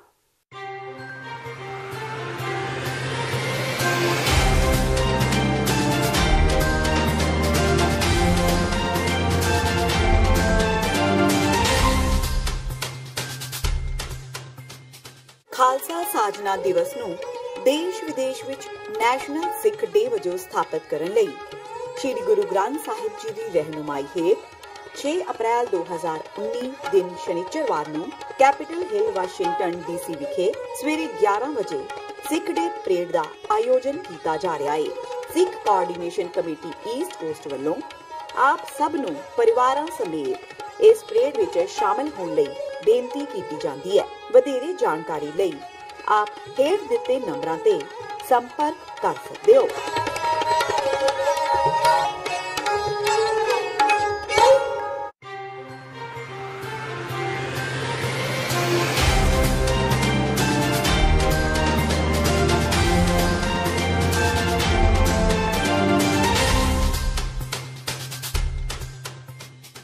ब्रेक तो बाद ਤੁਹਾਡਾ ਸਵਾਗਤ ਹੈ। ਵਧਦੇ ਅਗਲੀ ਖਬਰ ਵੱਲ। ਕੈਨੇਡਾ ਸਰਕਾਰ ਵੱਲੋਂ ਸਾਲ 2019 ਦੇ ਅਖੀਰ ਵਿੱਚ ਪ੍ਰਕਾਸ਼ਿਤ ਕੀਤੀ ਪਬਲਿਕ ਸੇਫਟੀ ਰਿਪੋਰਟ ਨਿਊਜ਼ੀਲੈਂਡ ਵਿੱਚ ਵਾਪਰੇ ਅੱਤਵਾਦੀ ਹਮਲੇ ਤੋਂ ਬਾਅਦ ਇੱਕ ਵਾਰ ਫਿਰ ਕੈਨੇਡੀਅਨ ਸਿੱਖਾਂ ਅਤੇ ਹੋਰ ਘੱਟ ਗਿਣਤੀ ਭਾਈਚਾਰਿਆਂ ਲਈ ਗੰਭੀਰ ਚਿੰਤਾ ਦਾ ਵਿਸ਼ਾ ਬਣਦੀ ਜਾ ਰਹੀ ਹੈ। ਯਾਦ ਰਹੇ ਕਿ ਇਸ ਰਿਪੋਰਟ ਵਿੱਚ ਕੈਨੇਡਾ ਦੇ ਇਤਿਹਾਸ ਵਿੱਚ ਪਹਿਲੀ ਵਾਰ ਸਿੱਖਾਂ ਨੂੰ ਬਿਨਾਂ ਕਿਸੇ ਸਬੂਤ ਤੋਂ ਕੈਨੇਡਾ ਨੂੰ ਸੰਭਾਵੀ ਅੱਤਵਾਦੀ ਖਤਰੇ ਦੀ ਸ਼੍ਰੇਣੀ ਵਿੱਚ ਰੱਖਿਆ ਗਿਆ ਹੈ। ਅੱਜ ਸ਼੍ਰੋਮਣੀ ਅਕਾਲੀ ਦਲ ਅੰਮ੍ਰਿਤਸਰ ਦੇ ਕੈਨੇਡਾ ਈਸਟ ਦੇ ਪ੍ਰਧਾਨ ਅਤੇ ਉੱਘੇ ਸਿੱਖ ਐਕਟਿਵਿਸਟ ਸੁਖਮਿੰਦਰ ਸਿੰਘ ਹੰਸਰਾ ਨੇ ਪ੍ਰਧਾਨ ਮੰਤਰੀ ਜਸਟਿਨ ਟਰੂਡੋ ਨੂੰ ਚਿੱਠੀ ਲਿਖ ਕੇ ਇਸ ਮਾਮਲੇ ਨੂੰ ਗੰਭੀਰਤਾ ਨਾਲ ਹੱਲ ਕਰਨ ਲਈ ਕਿਹਾ ਹੈ। ਹੰਸਰਾ ਨੇ ਆਪਣੇ ਪੱਤਰ ਵਿੱਚ ਕਿਹਾ ਹੈ ਕਿ ਸਿੱਖਾਂ ਵੱਲੋਂ ਪਬਲਿਕ ਸੇਫਟੀ ਮਿਨਿਸਟਰੀ ਸ਼੍ਰੀ ਰਾਲਫ ਗੋਡੇਲ ਨੂੰ ਪੱਤਰ ਲਿਖੇ ਜਾਣ ਅਤੇ ਮਿਨਿਸਟਰੀ ਵੱਲੋਂ ਸਿੱਖ ਮੈਂਬਰਾਂ ਨੂੰ ਇਸ ਰਿਪੋਰਟ ਤੇ ਮੁੜ ਨਜ਼ਰਸਾਨੀ ਕੀਤੇ ਜਾਣ ਦੇ ਦਿੱਤੇ ਗਏ ਭਰੋਸਿਆਂ ਦੇ ਬਾਵਜੂਦ 4 ਮਹੀਨੇ ਬੀਤ ਜਾਣ ਤੋਂ ਬਾਅਦ ਵੀ ਕੋਈ ਢੁਕਵੀਂ ਕਾਰਵਾਈ ਨਹੀਂ ਕੀਤੀ ਗਈ। ਹੰਸਰਾ ਨੇ ਕਿਹਾ ਕਿ ਲੋਕਾਂ ਵਿੱਚ ਸਹਿਮ ਦਾ ਮਾਹੌਲ ਹੈ ਕਿਉਂਕਿ ਅਜਿਹੀਆਂ ਮਨ ਘੜਤ ਰਿਪੋਰਟਾਂ ਸਮਾਜ ਵਿੱਚ ਬੇਭਰੋਸਗੀ ਅਤੇ ਅਸਹਿਣਸ਼ੀਲਤਾ ਦਾ ਪਸਾਰਾ ਕਰਦੀਆਂ ਹਨ, ਜਿਸ ਦਾ ਸਿੱਟਾ ਨਿਊਜ਼ੀਲੈਂਡ ਜਿਹੇ ਅੱਤਵਾਦੀ ਹਾਦਸਿਆਂ ਵਿੱਚੋਂ ਨਿਕਲਦਾ ਹੈ। ਉਹਨਾਂ ਨੇ ਕਿਹਾ ਕਿ ਸਿੱਖ ਇੱਕ ਅਮਨ ਪਸੰਦ ਕੌਮ ਹੈ ਅਤੇ ਕਦੇ ਵੀ ਅੱਤਵਾਦ ਜਿਹੇ ਘਿਨੌਣੇ ਕੰਮਾਂ ਵਿੱਚ ਇਸ ਦੀ ਸ਼ਮੂਲੀਅਤ ਨਹੀਂ ਰਹੀ ਅਤੇ ਕੈਨੇਡਾ ਵਿੱਚ ਵੀ ਕਾਨੂੰਨ ਦੇ ਦਾਇਰੇ ਵਿੱਚ ਰਹਿੰਦਿਆਂ ਅਮਨ ਪਸੰਦ ਤਰੀਕੇ ਨਾਲ ਸਿੱਖ ਹੋਮਲੈਂਡ ਖਾਲਿਸਤਾਨ ਦੇ ਵਕਾਲਤ ਕਰਦੀ ਆ ਰਹੀ ਹੈ। ਵੱਖ-ਵੱਖ ਸਰੋਤਾਂ ਤੋਂ ਪ੍ਰਾਪਤ ਹੋਈ ਜਾਣਕਾਰੀ ਅਨੁਸਾਰ ਨਿਊਜ਼ੀਲੈਂਡ ਵਿਖੇ ਹੋਏ ਭਿਆਨਕ ਅੱਤਵਾਦੀ ਹਮਲੇ ਤੋਂ ਬਾਅਦ ਸਿੱਖਾਂ ਨੇ ਇਸ ਰਿਪੋਰਟ ਨੂੰ ਪਹਿਲਾਂ ਨਾਲੋਂ ਵੱਧ ਗੰਭੀਰਤਾ ਨਾਲ ਲੈਣਾ ਸ਼ੁਰੂ ਕਰ ਦਿੱਤਾ ਗਿਆ ਹੈ, ਜਿਸ ਦੇ ਚੱਲਦਿਆਂ ਜੇਕਰ ਇਸ ਰਿਪੋਰਟ ਵਿੱਚੋਂ ਸਿੱਖਾਂ ਦੇ ਅਕਸ ਨੂੰ ਖਰਾਬ ਕਰਨ ਵਾਲੇ ਪੈਰਾਗ੍ਰਾਫ ਨੂੰ ਨਾ ਕੱਢਿਆ ਗਿਆ ਤਾਂ ਕੈਨੇਡਾ ਸਰਕਾਰ ਨੂੰ ਕਾਨੂੰਨੀ ਚੁਣੌਤੀਆਂ ਤੋਂ ਇਲਾਵਾ ਲਿਬਰਲ ਪਾਰਟੀ ਨੂੰ ਆਗਾਮੀ ਚੋਣਾਂ ਵਿੱਚ ਰਾਜਨੀਤਿਕ ਨੁਕਸਾਨ ਵੀ ਝੱਲਣਾ ਪੈ ਸਕਦਾ ਹੈ। ਜਿਹੜੀ ਮੀਟਿੰਗ ਮੇਰੇ ਖਿਆਲ ਜਨਵਰੀ ਦੇ ਵਿੱਚ ਜਿਹੜੀ ਇਹ ਹੋਈ ਸੀ 21 ਜਨਵਰੀ ਨੂੰ 2019 ਨੂੰ ਉਹ ਮੀਟਿੰਗ ਹੋਈ ਸੀ, ਜਿਹਦੇ ਵਿੱਚ ਭਰੋਸਾ ਦਿੱਤਾ ਗਿਆ ਸੀ ਕਿ ਉਹਨਾਂ ਦਾ ਡਿਪਾਰਟਮੈਂਟ ਹੈ ਜਿਹੜਾ ਇਸ ਰਿਪੋਰਟ ਦੇ ਉੱਤੇ ਦੁਬਾਰਾ ਨਜ਼ਰਸਾਨੀ ਕਰੇਗਾ ਤੇ ਅਸੀਂ ਢੁਕਵੇਂ ਕਦਮ ਆ ਜਿਹੜੇ ਉਹ ਚੱਕਾਂਗੇ। ਪਰ ਅਫਸੋਸ ਦੀ ਗੱਲ ਹੈ ਕਿ ਉਸ ਮੀਟਿੰਗ ਦੇ ਵੀ 2 ਮਹੀਨੇ ਬੀਤ ਜਾਣ ਦੇ ਬਾਵਜੂਦ ਅੱਜ ਤੱਕ ਕੋਈ ਵੀ ਗੱਲਬਾਤ ਜਿਹੜੀ ਆ ਉਹ ਕੈਨੇਡਾ ਸਰਕਾਰ ਵੱਲੋਂ ਇਸ ਰਿਪੋਰਟ ਦੇ ਬਾਬਤ ਨਾ ਕੋਈ ਉਹਦੇ 'ਚ ਸੋਧ ਕੀਤੀ ਗਈ ਆ, ਨਾ ਕੋਈ ਉਹਦੇ ਬਾਰੇ ਕੁਝ ਦੱਸਿਆ ਹੀ ਗਿਆ ਕਿ ਕੀ ਉਹ ਪ੍ਰੋਸੀਜਰ ਨੇ, ਕਿਹੜੇ ਮੇਜਰਮੈਂਟ ਨੇ ਜਾਂ ਕਿਸ ਤਰ੍ਹਾਂ ਉਹਨੂੰ ਚੇਂਜ ਕਰਨਗੇ ਜਾਂ ਰੱਦ ਕਰਨਗੇ, ਇਹਦੇ ਬਾਰੇ ਕੁਝ ਵੀ ਨਹੀਂ ਪਤਾ ਲੱਗਿਆ। ਔਰ ਜਿਵੇਂ ਅਸੀਂ ਦੇਖਦੇ ਹਾਂ ਬੀਤੇ ਦਿਨੀ ਜਿਹੜਾ ਨਿਊਜ਼ੀਲੈਂਡ ਦੇ ਵਿੱਚ ਟੈਰਰ ਅਟੈਕ ਹੋਇਆ, ਉਹ ਖਾਸ ਕਰਕੇ ਇੱਕ ਟਰਮ ਯੂਜ਼ ਕੀਤੀ ਜਾਂਦੀ ਹੈ ਇਸਲਾਮੋਫੋਬੀਆ, ਕਿ ਕੁਝ ਲੋਕਾਂ ਦੀਆਂ ਘਿਨੌਣੀਆਂ ਹਰਕਤਾਂ ਕਰਕੇ ਸਾਰੀ ਦੀ ਸਾਰੀ ਕਮਿਊਨਿਟੀ ਨੂੰ ਬਦਨਾਮ ਕੀਤਾ ਜਾਂਦਾ ਦੁਨੀਆ ਭਰ ਦੇ ਵਿੱਚ। ਔਰ ਇਹ ਜਿਹੜੀ ਬਦਨਾਮੀ ਹੈ ਲੋਕਾਂ ਦੇ ਦਿਮਾਗਾਂ ਦੇ ਵਿੱਚ, ਖਾਸ ਕਰਕੇ ਵੈਸਟ ਦੇ ਵਿੱਚ, ਇਹ ਇੰਨੀ ਕੁ ਜ਼ਿਆਦਾ ਚੜ ਗਈ ਹੈ ਕਿ ਹੁਣ ਇਹ ਜਿਹੜੇ ਆਸਟ੍ਰੇਲੀਆ ਵਰਗੇ ਭਿਆਨਕ ਅੱਤਵਾਦੀ ਹਮਲੇ ਨੇ, ਇਸ ਤਰ੍ਹਾਂ ਦੀਆਂ ਰਿਪੋਰਟਾਂ ਸਾਹਮਣੇ ਆਈਆਂ। ਇਕੱਲੇ ਆਸਟ੍ਰੇਲੀਆ ਦੇ ਵਿੱਚ ਇਕੱਲੇ ਨਿਊਜ਼ੀਲੈਂਡ ਦੇ ਵਿੱਚ ਹੀ ਨਹੀਂ, ਇਹ ਜਿਹੜਾ ਨਿਊਜ਼ੀਲੈਂਡ ਦੇ ਵਿੱਚ ਘਟਨਾਕ੍ਰਮ ਹੋਇਆ ਮੈਂ ਉਹਦੀ ਗੱਲ ਕਰ ਰਿਹਾ, ਇਕੱਲੇ ਨਿਊਜ਼ੀਲੈਂਡ ਦੇ ਵਿੱਚ ਨਹੀਂ, ਈਵਨ ਕੈਨੇਡਾ ਦੇ ਵਿੱਚ, ਕਿਊਬੈਕ ਦੇ ਵਿੱਚ ਜਿਹੜੀ ਸਟੇਟ ਦੇ ਵਿੱਚ ਅਸੀਂ ਰਹਿੰਦੇ ਆ, ਇੱਥੇ ਵੀ ਜਿਹੜਾ ਬੀਤੇ ਸਾਲ ਤੋਂ ਪਹਿਲਾਂ ਇੱਕ ਮਸਜਿਦ ਦੇ ਵਿੱਚ ਐਸੇ ਤਰ੍ਹਾਂ ਦਾ ਘਿਨਾਉਣਾ ਕੰਮ ਜਿਹੜਾ ਇੱਕ ਕੈਨੇਡੀਅਨ ਬੋਰਨ ਸਿਟੀਜ਼ਨ ਵੱਲੋਂ ਕੀਤਾ ਗਿਆ ਸੀ। ਸੋ ਇਹ ਸਭ ਦੇ ਚੱਲਦਿਆਂ ਇਹ ਜਿਹੜੀ ਚਿੰਤਾ ਇਸ ਸੇਫਟੀ ਰਿਪੋਰਟ ਨੂੰ ਲੈ ਕੇ ਉਹ ਸਿੱਖਾਂ ਦੇ ਮਨਾਂ ਦੇ ਵਿੱਚ ਹੋਰ ਜ਼ਿਆਦਾ ਡੂੰਘੀ ਤਰ੍ਹਾਂ ਉਤਰ ਗਈ ਹੈ ਜ਼ਿਆਦਾ ਇਹ, ਕਿਉਂਕਿ ਇਹ ਇਸ ਤਰ੍ਹਾਂ ਦੀਆਂ ਜਿਹੜੀਆਂ ਰਿਪੋਰਟਾਂ ਹੁੰਦੀਆਂ ਨੇ ਇਹ ਇੱਕ ਕਮਿਊਨਿਟੀ ਦਾ ਅਕਸ ਖਰਾਬ ਕਰ ਸਕਦੀਆਂ ਨੇ, ਕਿਉਂਕਿ ਜਿਸ ਤਰ੍ਹਾਂ ਦਾ ਮਾਹੌਲ ਦੁਨੀਆ ਦੇ ਵਿੱਚ ਸਹਿਣਸ਼ੀਲਤਾ ਦਾ ਬਣਿਆ ਹੋਇਆ, ਇਸ ਦੇ ਚੱਲਦਿਆਂ ਇਹ ਹੋਰ ਵੀ ਗੰਭੀਰ ਹੋ ਜਾਂਦਾ ਹੈ ਕਿ ਅਜਿਹੀਆਂ ਰਿਪੋਰਟਾਂ ਨੂੰ ਬੜੇ ਹੀ ਨਾਪ ਤੋਲ ਕੇ ਅਤੇ ਸੁਚੱਜੇ ਢੰਗ ਦੇ ਨਾਲ ਪੇਸ਼ ਕੀਤਾ ਜਾਵੇ ਤਾਂ ਕਿ ਕੋਈ ਬੇਕਸੂਰ ਇਹਦੇ ਵਿੱਚ ਨਾ ਰਗੜਿਆ ਜਾਵੇ। ਜ਼ਿਕਰਯੋਗ ਹੈ ਕਿ ਇਸ ਰਿਪੋਰਟ ਦੇ ਵਿੱਚ ਸਿੱਖਾਂ ਦੇ ਖਿਲਾਫ ਇੱਕੋ ਇੱਕ ਹਾਦਸਾ ਜਿਹੜਾ ਇਹਨਾਂ ਨੇ ਵਰਤਿਆ, ਕੈਨੇਡਾ ਸਰਕਾਰ ਨੇ ਇੱਕ ਐਗਜ਼ਾਮਪਲ ਦਿੱਤੀ ਹੈ, ਉਹ 1985 ਦਾ ਜਿਹੜਾ ਕਨਿਸ਼ਕ ਬੰਬ ਕਾਂਡ ਹੋਇਆ ਸੀ ਏਅਰ ਇੰਡੀਆ ਦੀ ਫਲਾਈਟ ਦੇ ਵਿੱਚ। ਸੋ ਇਹ ਜਿਹੜਾ ਹਾਦਸਾ ਹੈ ਇਹਦੀ ਕੋਈ ਵੀ ਪਹਿਲੂ ਇਸ ਗੱਲ ਦਾ ਨਹੀਂ ਢੁਕਵਾਂ ਸਰਕਾਰ ਵੱਲੋਂ ਦਿੱਤਾ ਗਿਆ ਕਿ ਅੱਜ ਤੱਕ ਇਹ ਪ੍ਰੂਵ ਹੀ ਨਹੀਂ ਹੋ ਸਕਿਆ ਕਿ ਇਹ ਕੰਮ ਆ ਜਿਹੜਾ ਸਿੱਖਾਂ ਦਾ, ਜਦਕਿ ਦੁਨੀਆ ਜਾਣਦੀ ਹੈ ਕਿ ਇਹਦੇ ਵਿੱਚ ਜਿਹੜੀਆਂ ਇੰਡੀਅਨ ਏਜੰਸੀਆਂ ਜਾਂ ਭਾਰਤੀ ਸਫਾਰਤਖਾਨਿਆਂ ਦੀ ਸ਼ਮੂਲੀਅਤ ਹੈ ਜਿਹੜੀ ਉਹ ਵਧੇਰੇ ਤੌਰ ਤੇ ਨਜ਼ਰ ਆਈ ਹੈ। ਖਾਲਸੇ ਦੀ ਧਰਤੀ ਸ਼੍ਰੀ ਅਨੰਦਪੁਰ ਸਾਹਿਬ 'ਚ ਹੋਲਾ ਮਹੱਲਾ ਪੂਰੇ ਉਤਸ਼ਾਹ ਨਾਲ ਮਨਾਇਆ ਜਾ ਰਿਹਾ ਹੈ। 2-3 ਦਿਨਾਂ ਤੋਂ ਚੱਲ ਰਹੇ ਇਸ ਹੋਲੇ ਮਹੱਲੇ 'ਚ ਵੱਡੀ ਗਿਣਤੀ 'ਚ ਸ਼ਰਧਾਲੂ ਦਰਸ਼ਨਾਂ ਲਈ ਪਹੁੰਚ ਰਹੇ ਨੇ। ਇਸ ਮੌਕੇ ਤੇ ਵੱਖ-ਵੱਖ ਗੁਰਦੁਆਰਾ ਸਹਿਬਾਨ ਵਿਖੇ ਸ਼੍ਰੀ ਅਖੰਡ ਪਾਠ ਆਰੰਭ ਕਰਵਾਏ ਗਏ। ਸ਼੍ਰੀ ਅਨੰਦਪੁਰ ਸਾਹਿਬ 'ਚ ਜਿੱਥੇ ਦਿਨ ਦੇ ਸਮੇਂ ਸੰਗਤਾਂ ਗੁਰੂ ਘਰ ਦੇ ਦਰਸ਼ਨਾਂ ਲਈ ਪਹੁੰਚ ਰਹੀਆਂ ਹਨ, ਉੱਥੇ ਹੀ ਰਾਤ ਦੇ ਸਮੇਂ ਰੰਗ ਬਿਰੰਗੀਆਂ ਰੋਸ਼ਨੀਆਂ 'ਚ ਗੁਰੂ ਘਰ ਦਾ ਅਲੌਕਿਕ ਨਜ਼ਾਰਾ ਦੇਖਣ ਨੂੰ ਮਿਲਦਾ ਹੈ। ਇਸ ਮੌਕੇ ਤੇ ਅਨੰਦਪੁਰ ਸਾਹਿਬ ਦੀ ਪਵਿੱਤਰ ਧਰਤੀ ਤੇ ਰੌਣਕਾਂ ਲੱਗੀਆਂ ਹੋਈਆਂ ਨੇ। ਦੇਸ਼ ਵਿਦੇਸ਼ ਤੋਂ ਲੱਖਾਂ ਸ਼ਰਧਾਲੂ ਇਸ ਪਵਿੱਤਰ ਧਰਤੀ ਤੇ ਨਤਮਸਤਕ ਹੋਣ ਪਹੁੰਚ ਰਹੇ ਨੇ। ਖਾਲਸਾਈ ਜਾਹੋ ਜਲਾਲ ਦੇ ਪ੍ਰਤੀਕ ਹੋਲੇ ਮਹੱਲੇ ਤੇ ਸ਼੍ਰੀ ਅਕਾਲ ਤਖਤ ਸਾਹਿਬ ਤੋਂ ਵੀ ਸੁਰਮਈ ਨਿਸ਼ਾਨ ਸਾਹਿਬ ਦੀ ਅਗਵਾਈ 'ਚ ਅਲੌਕਿਕ ਨਗਰ ਕੀਰਤਨ ਸਜਾਇਆ ਗਿਆ। ਖਾਲਸਾਈ ਜਾਹੋ ਜਲਾਲ ਨਾਲ ਰਵਾਨਾ ਹੋਏ ਇਸ ਨਗਰ ਕੀਰਤਨ ਦੀ ਖਾਸੀਅਤ ਹੈ ਕਿ ਇਸ ਵਿੱਚ ਸ਼੍ਰੀ ਗੁਰੂ ਗ੍ਰੰਥ ਸਾਹਿਬ ਦਾ ਪ੍ਰਕਾਸ਼ ਨਹੀਂ ਕੀਤਾ ਜਾਂਦਾ। ਪੂਰਨ ਗੁਰੂ ਮਰਿਆਦਾ ਅਨੁਸਾਰ ਅਰਦਾਸ ਤੋਂ ਬਾਅਦ ਰਵਾਨਾ ਹੋਇਆ ਇਹ ਨਗਰ ਕੀਰਤਨ ਸ਼ਹਿਰ ਦੀ ਪਰਿਕਰਮਾ ਕਰਕੇ ਬੁਰਜ ਬਾਬਾ ਫੁੱਲਾ 'ਚ ਹਾਜ਼ਰੀ ਲਗਵਾਉਣ ਮਗਰੋਂ ਸ਼੍ਰੀ ਅਕਾਲ ਤਖਤ ਸਾਹਿਬ ਵਿਖੇ ਸੰਪੰਨ ਹੋਇਆ। ਇਹ ਸਾਹਿਬ ਗੁਰੂ ਗੋਬਿੰਦ ਸਿੰਘ ਜੀ ਨੇ ਸਾਡੇ ਪਰਿਵਾਰ ਨੂੰ ਬਖਸ਼ਿਸ਼ ਸਨ। ਇਹ ਨਿਸ਼ਾਨ ਸਾਹਿਬ ਪਿਛਲੇ 200 ਸਾਲ ਤੋਂ ਇਸੇ ਤਰ੍ਹਾਂ ਨਗਰ ਕੀਰਤਨ ਦੀ ਰਹਿਨੁਮਾਈ ਕਰਦੇ ਹੋਏ ਪੰਜਾਂ ਪਿਆਰਿਆਂ ਦੇ ਨਾਲ ਇਸ ਨਗਰ ਕੀਰਤਨ ਦੇ ਵਿੱਚ ਗੁਰੂ ਸਾਹਿਬ ਦੀ ਭੀੜ ਨਹੀਂ ਹੁੰਦੀ। ਇਹ ਨਿਸ਼ਾਨ ਸਾਹਿਬ ਅਤੇ 5 ਪਿਆਰੇ ਇਸ ਨਗਰ ਕੀਰਤਨ ਦੀ ਅਗਵਾਈ ਕਰਦੇ ਹਨ। ਅੱਜ ਉਹਨੇ ਨਗਰ ਕੀਰਤਨ ਅਕਾਲ ਤਖਤ ਸਾਹਿਬ ਤੋਂ ਚੱਲ ਕੇ ਸਾਰੇ ਸ਼ਹਿਰ ਦੀ ਪਰਿਕਰਮਾ ਕਰਦੇ ਹੋਇਆ ਹੁਣ ਅਕਾਲ ਤਖਤ ਵਾਪਸੀ ਆ ਕੇ ਸਮਾਪਤੀ ਤੇ ਹੈ। ਵਾਹਿਗੁਰੂ ਜੀ ਕਾ ਖਾਲਸਾ, ਵਾਹਿਗੁਰੂ ਜੀ ਕੀ ਫਤਿਹ। ਪ੍ਰਭਾਵਸ਼ਾਲੀ ਸਮਾਗਮ ਪਾਕਿਸਤਾਨ ਦੇ on hill Canada the Muslim senator Salma ਅਤਾਉੱਲਾ ਜਾਨ ਵੱਲੋਂ ਆਯੋਜਿਤ ਕੀਤਾ ਗਿਆ। ਸਮਾਗਮ ਦੌਰਾਨ ਪਾਕਿਸਤਾਨ ਦੀ ਸੁਪਰੀਮ ਕੋਰਟ ਦੇ ਸਾਬਕਾ ਚੀਫ ਜਸਟਿਸ ਮੀਆਂ ਸਕੀਮ ਨਿਸਾਰ ਤੋਂ ਇਲਾਵਾ ਫਿਰਦੋਸ਼ ਅਸ਼ਕ ਅਵਾਨ, ਸੈਨੇਟਰ ਫੈਜ਼ਲ ਜਾਵੇਦ ਖਾਨ ਤੋਂ ਇਲਾਵਾ ਸਿੱਖ ਨੇਸ਼ਨ ਵੱਲੋਂ ਸ਼੍ਰੋਮਣੀ ਅਕਾਲੀ ਦਲ ਅੰਮ੍ਰਿਤਸਰ ਕੈਨੇਡਾ ਈਸਟ ਦੇ ਪ੍ਰਧਾਨ ਸੁਖਮਿੰਦਰ ਸਿੰਘ ਹੰਸਰਾ ਨੇ ਸੰਬੋਧਨ ਕੀਤਾ। ਪਾਕਿਸਤਾਨ ਵਿੱਚ ਪਾਣੀ ਦੀ ਆਉਣ ਵਾਲੀ ਸੰਭਾਵੀ ਕਿੱਲਤ ਨੂੰ ਲੈ ਕੇ ਜਸਟਿਸ ਮੀਆਂ ਸਕੀਬ ਨਿਸਾਰ ਨੇ ਰਿਟਾਇਰਮੈਂਟ ਤੋਂ ਬਾਅਦ ਪਾਕਿਸਤਾਨ ਵਿੱਚ ਡੇਮਰ ਪਾਸ਼ਾ ਡੈਮ ਬਣਾਉਣ ਦਾ ਬੀੜਾ ਚੁੱਕਿਆ ਹੋਇਆ ਹੈ, ਜਿਸ ਨੂੰ ਪਾਕਿਸਤਾਨ ਦੇ ਸੁਪਰੀਮ ਕੋਰਟ ਨੇ ਤਸਦੀਕ ਕੀਤਾ ਅਤੇ ਪਾਕਿਸਤਾਨ ਦੀ ਸਰਕਾਰ ਨੇ ਇਸ ਦੇ ਫੰਡ ਰੇਜ਼ਿੰਗ ਲਈ ਅਪੀਲ ਕੀਤੀ ਹੈ। ਪਾਕਿਸਤਾਨ ਦਾ ਕੈਨੇਡਾ ਵਿੱਚ ਹਾਈ ਕਮਿਸ਼ਨਰ ਇਸ ਅਕਾਊਂਟ ਦੀ ਦੇਖਭਾਲ ਕਰ ਰਿਹਾ ਹੈ। ਉਹਦੇ ਵਿੱਚ ਸਿੱਖ ਕੌਮ ਵੱਲੋਂ ਹਿੱਸਾ ਪਾਉਣ ਲਈ ਸਾਡੇ ਨਾਲ ਇੱਥੇ ਟੋਰਾਂਟੋ ਤੋਂ, ਆਟਵਾ ਤੋਂ, ਮੌਂਟਰੀਆਲ ਤੋਂ ਸਿੱਖ ਸੰਗਤ ਬਹੁਤ ਭਾਰੀ ਗਿਣਤੀ ਵਿੱਚ ਪਹੁੰਚੀ ਆ। ਸਾਰੇ ਹੀ ਨੁਮਾਇੰਦਾ ਜਮਾਤ ਨਾਲ ਸੰਬੰਧਿਤ ਨੇ, ਕਿਸੇ ਨਾ ਕਿਸੇ ਜਥੇਬੰਦੀ ਨੂੰ ਰਿਪਰੈਜ਼ੈਂਟ ਕਰਦੇ ਨੇ, ਚਾਹੇ ਉਹ ਸ਼੍ਰੋਮਣੀ ਅਕਾਲੀ ਦਲ ਅੰਮ੍ਰਿਤਸਰ ਹੋਵੇ ਜਾਂ ਟੋਰਾਂਟੋ ਤੋਂ ਹੋਰ ਜਿਹੜੀਆਂ ਸਾਡੀਆਂ ਜਥੇਬੰਦੀਆਂ ਨੇ ਉਹਨਾਂ ਦੇ ਨੁਮਾਇੰਦੇ ਹੋਣ, ਸਿੱਖ ਵਿਜ਼ਨ ਆਫ ਮੌਂਟਰੀਆਲ ਔਰ ਇਸੇ ਤਰ੍ਹਾਂ ਗੁਰਦੁਆਰਾ ਕਮੇਟੀ ਮੌਂਟਰੀਆਲ ਤੋਂ ਬਹੁਤ ਸਾਰੇ ਰਿਪਰੈਜ਼ੈਂਟੇਟਿਵ ਇਕੱਠ ਜਿਹੜਾ ਸਿੱਖਾਂ ਵੱਲੋਂ ਇੱਥੇ ਕੀਤਾ ਗਿਆ। ਸੋ ਇੱਥੇ ਅੱਜ ਅਸੀਂ ਸਰਦਾਰ ਸੁਖਮਿੰਦਰ ਸਿੰਘ ਹੰਸਰਾ ਜਿਹੜੇ ਪਿਛਲੇ 35 ਸਾਲਾਂ ਤੋਂ ਇਸ ਮੂਵਮੈਂਟ ਦੇ ਵਿੱਚ, ਖਾਲਿਸਤਾਨ ਦੀ ਮੂਵਮੈਂਟ ਦੇ ਵਿੱਚ ਕੈਨੇਡਾ ਨੂੰ ਅਗਵਾਈ ਦਿੰਦੇ ਆ ਰਹੇ ਨੇ, ਅਸੀਂ ਉਹਨਾਂ ਕੋਲ ਅੱਜ ਜਾਣਦੇ ਹਾਂ ਕਿ ਸਰਦਾਰ ਸਾਹਿਬ ਸਭ ਤੋਂ ਪਹਿਲਾਂ ਤਾਂ ਵਾਹਿਗੁਰੂ ਜੀ ਕਾ ਖਾਲਸਾ, ਵਾਹਿਗੁਰੂ ਜੀ ਕਾ ਖਾਲਸਾ, ਵਾਹਿਗੁਰੂ ਜੀ ਕੀ ਫਤਿਹ ਜੀ। ਸੋ ਅੱਜ ਦਾ ਇਹ ਬੜਾ ਮਹੱਤਵਪੂਰਨ ਦਿਨ ਜਿਹੜਾ ਉਹ ਸਮਝਿਆ ਜਾ ਰਿਹਾ ਸਿੱਖਾਂ ਤੇ ਪਾਕਿਸਤਾਨ ਕਮਿਊਨਿਟੀ ਦੇ ਵਿੱਚ ਜਿਹੜੀਆਂ ਨਜ਼ਦੀਕੀਆਂ, ਖਾਸ ਕਰਕੇ ਵਜ਼ੀਰ ਆਜ਼ਮ ਪ੍ਰਾਈਮ ਮਿਨਿਸਟਰ ਇਮਰਾਨ ਖਾਨ ਸਾਹਿਬ ਉਹਨਾਂ ਦੀ ਆਮਦ ਦੇ ਨਾਲ, ਉਹਨਾਂ ਦੇ ਕੰਮਾਂ ਦੇ ਨਾਲ ਇਹ ਜਿਹੜੀਆਂ ਨਜ਼ਦੀਕੀਆਂ ਸਿੱਖ ਕਮਿਊਨਿਟੀ ਤੇ ਪਾਕਿਸਤਾਨੀ ਕਮਿਊਨਿਟੀ ਦੇ ਵਿੱਚ ਹੋਰ ਵਧੀਆਂ ਨੇ। ਵੈਸੇ ਤਾਂ ਇਹ ਦੋਸਤੀ ਬਹੁਤ ਪੁਰਾਣੀ ਹੈ। ਬਾਬਾ ਮਰਦਾਨਾ ਜੀ ਜਿਹੜੇ ਨੇ ਉਹ ਗੁਰੂ ਨਾਨਕ ਦੇ ਪਹਿਲੇ ਸਿੱਖ ਹੋਏ ਨੇ, ਸੋ ਇਹ ਰਿਸ਼ਤਾ ਜਿਹੜਾ ਸਾਡਾ ਬਹੁਤ ਪੁਰਾਣਾ। ਸੋ ਇਹਨੂੰ ਹੋਰ ਵੀ ਗੂੜਾ ਕਰਨ ਦੇ ਲਈ ਅੱਜ ਆਪਾਂ ਪਹੁੰਚੇ ਹਾਂ। ਸਭ ਤੋਂ ਪਹਿਲਾਂ ਤੁਸੀਂ ਪਾਕਿਸਤਾਨ ਡੇ ਦੇ ਉੱਤੇ ਇੱਥੇ ਪਹੁੰਚਣ ਦੇ ਲਈ ਕੀ ਕਮੈਂਟ ਕਰਨਾ ਚਾਹੋਗੇ? ਹਾਂਜੀ, ਬਹੁਤ ਬਹੁਤ ਧੰਨਵਾਦ ਤੁਹਾਡਾ। ਮੈਂ ਦੱਸ ਦੇਵਾਂ ਕਿ ਇਹ ਪਿਓਰ ਕੈਨੇਡੀਅਨ ਇਵੈਂਟ ਹੈ ਤੇ ਕੈਨੇਡਾ ਦੀ ਜਿਹੜੀ ਪਾਕਿਸਤਾਨ ਕਮਿਊਨਿਟੀ ਆ ਉਹ ਇੱਥੇ ਵੱਡੀ ਤਾਦਾਦ ਦੇ ਵਿੱਚ ਪਹੁੰਚੀ ਹੋਈ ਹੈ ਤੇ ਕੈਨੇਡਾ ਦੀ ਪਾਰਲੀਮੈਂਟ ਦੇ ਵਿੱਚ ਸੈਨੇਟਰ ਆਨਰੇਬਲ ਸਲਮਾ ਅਤਾਉੱਲਾ ਜਾਨ ਉਹਨਾਂ ਦੇ ਵੱਲੋਂ ਇਹ ਇਵੈਂਟ ਆ ਜਿਹੜਾ ਬੇਸਿਕਲੀ ਹੋਸਟ ਕੀਤਾ ਜਾ ਰਿਹਾ ਹੈ। ਸ਼ਾਇਦ ਇਹ ਪਹਿਲੀ ਵਾਰ ਹੋਏਗਾ ਕਿ ਪਾਕਿਸਤਾਨ ਰੈਜ਼ੋਲੂਸ਼ਨ ਡੇ ਇਹ ਪਾਰਲੀਮੈਂਟ ਹਾਲ 'ਤੇ ਬਣਾਇਆ ਜਾ ਰਿਹਾ ਤੇ ਸਾਨੂੰ ਇਸ ਚੀਜ਼ ਦਾ ਮਾਣ ਹੈ ਕਿ ਸਾਨੂੰ ਇਨਵੀਟੇਸ਼ਨ ਪਹੁੰਚੀ ਕਿ ਅਸੀਂ ਇਸ ਦੇ ਵਿੱਚ ਬਤੌਰ ਗੈਸਟ ਸ਼ਾਮਲ ਹੋਈਏ ਤੇ ਅਸੀਂ ਵੱਡੀ ਤਾਦਾਦ ਦੇ ਵਿੱਚ ਸਾਡੇ ਭੈਣ ਭਰਾ ਸਿੱਖ ਵੀਰ ਭੈਣ ਇੱਥੇ ਸ਼ਾਮਲ ਹੋਏ ਨੇ ਪਾਕਿਸਤਾਨੀ ਭਾਈਚਾਰੇ ਨੂੰ। ਕਿਉਂਕਿ ਉਹ ਜਿਸ ਤਰ੍ਹਾਂ ਕਹਿੰਦੇ ਹੁੰਦੇ ਨਾ, ਇੱਕ ਬੜਾ ਪੁਰਾਣਾ ਸ਼ੇਰ ਆ ਮੇਰੇ ਖਿਆਲ ਦੇ ਵਿੱਚ, ਉਹ ਸ਼ਾਇਦ ਸੁਰਜੀਤ ਪਾਤਰ ਦਾ ਹੀ ਹੋਏ। ਉਹ ਕਹਿੰਦੇ ਨੇ ਕਿ ਮੈਨੂੰ ਵਿਸਰ ਗਿਆ, ਖੈਰ ਮੈਂ ਦੁਬਾਰਾ ਤੁਹਾਨੂੰ ਦੱਸੂ।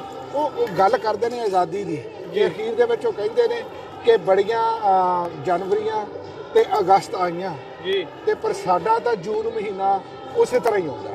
ਸੋ ਅਸੀਂ ਤਾਂ ਆਪਣੇ ਦੁਖਾਂਤ, ਆਪਣੇ ਦਰਦ ਦੀ ਕਹਾਣੀ ਪਾਉਣ ਇੱਥੇ ਆਏ ਹੋਏ ਆ ਤੇ ਮੈਨੂੰ ਇਸ ਚੀਜ਼ ਦਾ ਬੜਾ ਮਾਣ ਹੈ ਕਿ ਸਾਨੂੰ ਇੰਨਾ ਵਾਰਮ ਵੈਲਕਮ, ਇੰਨਾ ਸਾਨੂੰ ਖੁੱਲ੍ਹਦਿਲੀ ਦੇ ਨਾਲ ਜੀ ਆਇਆ ਆਖਿਆ ਗਿਆ ਪਾਕਿਸਤਾਨੀ ਭਾਈਚਾਰੇ ਵੱਲੋਂ ਤੇ ਪ੍ਰਬੰਧਕਾਂ ਵੱਲੋਂ। ਇਟ ਵਾਜ਼ ਅਮੇਜ਼ਿੰਗ ਜੀ।